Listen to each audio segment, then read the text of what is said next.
এদিকে আইনমন্ত্রী হিসেবে মোহাম্মদ আসাদুজ্জামানকে পেয়েছেন ঝিনাইদহবাসী। চলছে মিষ্টি বিতরণ। এ নিয়ে আরো জানবো। আমাদের সাথে যুক্ত হচ্ছে সহকর্মী সাদ্দাম হোসেন। সাদ্দাম, নেতাকর্মী এবং সাধারণ মানুষের মধ্যে নিশ্চয়ই বেশ উচ্ছ্বাস দেখছেন, কি বলছেন তারা? মিলা, আপনি নিশ্চয় জানেন যে ঝিনাইদহে 4টি সংসদীয় আসন রয়েছে। আর এই 4টি সংসদীয় আসন থেকে আসনের মধ্যে শুধুমাত্র ঝিনাইদহ 1 যে শৈলকুপা আসন, সেখান থেকে কিন্তু সাবেক attorney general advocate Mohammad Asaduzzaman বিএনপির প্রার্থী হয়ে নিরঙ্কুশভাবে বিজয় অর্জন করেছেন। এবং আজকে কিন্তু তিনি সংসদ সদস্য শপথ গ্রহণের পর থেকে শপথ গ্রহণ করেছেন এবং সেই সাথে আইন বিষয়ক মন্ত্রী হয়েছেন। তারপর থেকে কিন্তু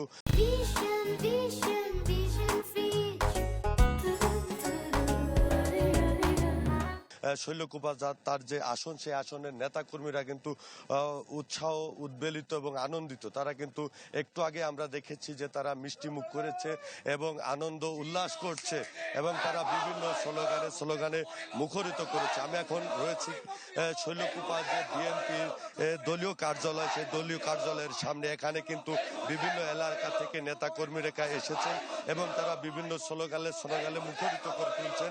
আর একটি বিষয় আপনাকে জানিয়ে রাখি, ঝিনাইদহ 1 আসন থেকে অ্যাডভোকেট আসাদুজ্জামান তিনি কিন্তু প্রথম সংসদ সদস্য হয়েছেন এবং তিনি প্রথম এই ঝিনাইদহবাসী পূর্ণাঙ্গ একজন মন্ত্রী পেয়েছেন। এবং এতে কিন্তু শুধু এই শৈলকুপার তার দলীয় নেতাকর্মীরা নয়, সকল দল মত নির্বিশেষে আপামর জনতা কিন্তু তারা আনন্দিত, উচ্ছ্বাসিত। কারণ আমরা দেখেছি যে তিনি তার রাজনৈতিক জীবনে তিনি কিন্তু সাধারণ মানুষের সাথে মিশে গিয়ে তিনি রাজনীতি করেছেন এবং মানুষের কাছে যাওয়ার চেষ্টা করেছেন, যার ফলে কিন্তু এই শৈলকুপা আসনের মানুষ তারা আনন্দিত। শুধু শৈলকুপা নয়, সারা ঝিনাইদহবাসী কিন্তু আজকে আনন্দ প্রকাশ করছেন এবং দেখছেন নেতারা কিন্তু তারা আনন্দ উল্লাস করছেন। এবং আমরা জানতে পেরেছি যে একটু পরেই কিন্তু দলীয় কার্যালয় থেকে একটি বিজয় মিছিল কিন্তু বের করবেন এবং এই মন্ত্রী পাওয়াতে কিন্তু এলাকার মানুষ খুশি হয়েছেন এবং তারা আশা করছেন যে আগামী দিনে তারা এই যিনি মন্ত্রী হয়েছেন অ্যাডভোকেট আসাদুজ্জামান, তিনি উন্নয়ন কাজ করবেন এবং বিভিন্ন ধরনের যে উন্নয়ন সেগুলো তিনি করবেন। ইতিমধ্যে আমরা দেখেছি যে এই শৈলকুপায় কিন্তু অশান্ত শৈলকুপাকে তিনি শান্ত করার চেষ্টা করেছেন এবং দলীয় নেতাকর্মীরাও তারা এই দলীয় কার্যালয়ে এসেছেন, তারা মিষ্টি মুখ করাচ্ছেন। বিভিন্ন শ্রেণী পেশার মানুষ কিন্তু এখানে আসছেন এবং আনন্দ প্রকাশ করছেন।